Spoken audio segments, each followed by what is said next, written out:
Hello again, everyone. Welcome to Washington Gun Law TV. I am Washington Gun Law President William Kirk. Thanks for joining us.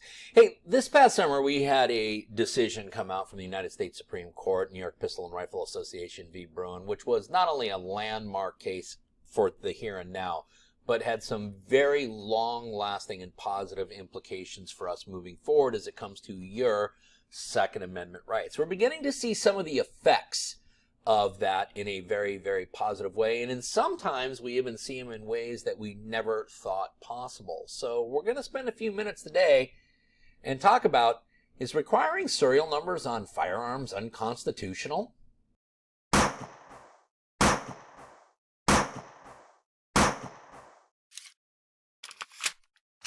Okay, before we get going down the road we are going down, proud to announce that this video is being brought to you by Legal Heat. That's right, the nation's largest educator of concealed carry classes. Legal Heat has taught more than 200,000 people nationwide since they started doing this in 2005. Now listen, for my Washington viewers, you can find classes at any one of these locations right here. For those of you viewing somewhere outside the state of Washington, congratulations, you are living freer than we are. But listen, you too can find a class close to your backyard by visiting them at mylegalheat.com. That's mylegalheat.com. Now listen, for all of you, it doesn't matter where you're at. If you find a class and you like, sign up using the promo code Washington Gun Law. That's Washington Gun Law, all one word, and you'll receive 10% off that class. So for more information, visit them at mylegalheat.com.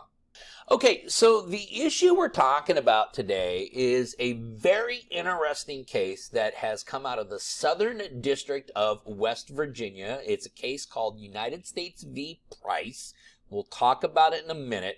But what it really begins to show is the very far-reaching applications and implications of the Bruen decision. Because as we know, even though the Bruen decision dealt with New York's ridiculous and oppressive concealed carry laws, the rule of law to come from the Bruen opinion is that moving forward, anytime we're going to take a look at gun control legislation, we are going to use a strict scrutiny analysis. We're going to analyze the legislation and see, does it infringe upon activity that's enunciated or articulated within the Second Amendment? And is there a historical analog?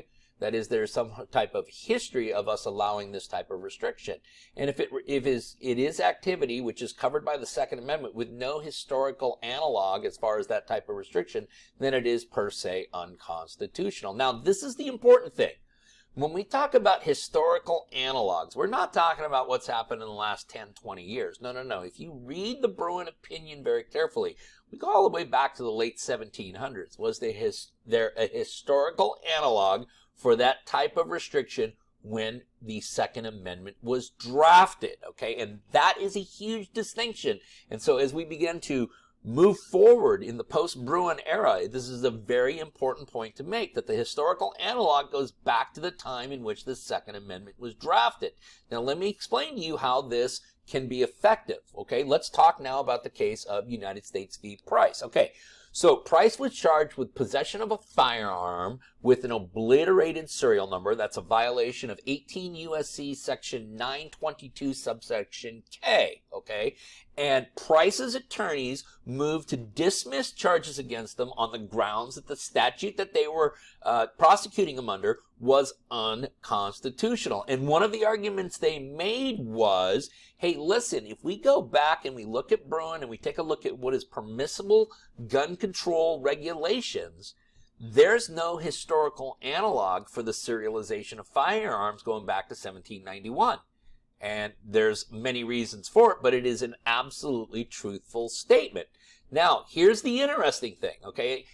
The trial court, the Honorable Joseph R. Gordon, presiding over the case, who, by the way, was a Bill Clinton appointee, okay? This is not some right-wing radical judge. This is a judge that was appointed by a Democratic president, okay? He dismissed the charges on those grounds that the statute was unconstitutional. And I want you to pay careful attention to the language that the judge used and the reasoning, because it begins to give us a roadmap of what the post-Bruen era really looks like. Now, the judge went into a very long explanation as to why he believes this law is unconstitutional, but he used this hypothetical, and bear with me here because I think it's an excellent hypothetical that illustrates the point.